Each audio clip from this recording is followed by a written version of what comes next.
আসসালামু আলাইকুম। আরও একটি নতুন ব্লগ নিয়ে আপনাদের সঙ্গে চলে আসলাম।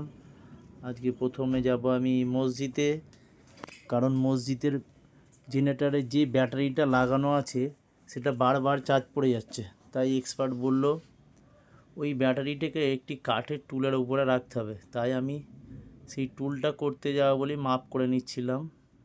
মাপজোপ করে আমি ইলেকট্রিক দোকানে চলে আসলাম, কেন মাদ্রাসার কিছু ইলেকট্রিক সামান লাগবে। তাই এই দোকানে আপনার সমস্ত রকম ইলেকট্রিকের সরঞ্জাম পেয়ে যাবে। তারপরে চলে আসলাম মাদ্রাসায় তখন আমাদের ভাষা সাবজেক্ট হচ্ছিল।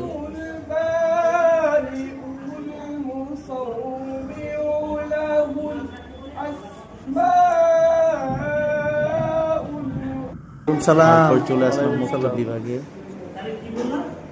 যে আকীদা হলো এমন একটা জিনিস যে আর কোনো জিনিসকে না দেখে বিশ্বাস করার নাম হলো আকীদা। তো আমরা আল্লাহকে দেখিনি, আল্লাহকে বিশ্বাস করা, নবীকে দেখিনি, নবীকে।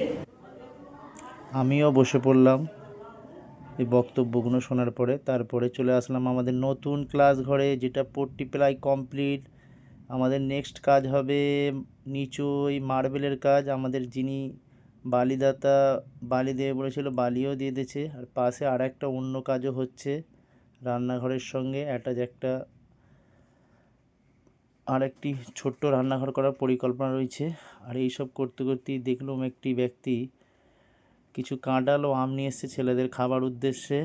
আর ছেলেদের খাবারেরও টাইম প্রায় হয়ে গেছিলো, তাই ছেলেরা খেয়ে নিচ্ছে। আজকে মাদ্রাসায় রান্না হয়েছে মুরগির গোশত ও আলু। এই সব দেখতে দেখতে মক্তব বিভাগও ছুটি হয়ে গেল, আর আমিও চলে আসলাম। আসসালামু আলাইকুম, দেখা হবে আরও একটি নতুন ভিডিওতে।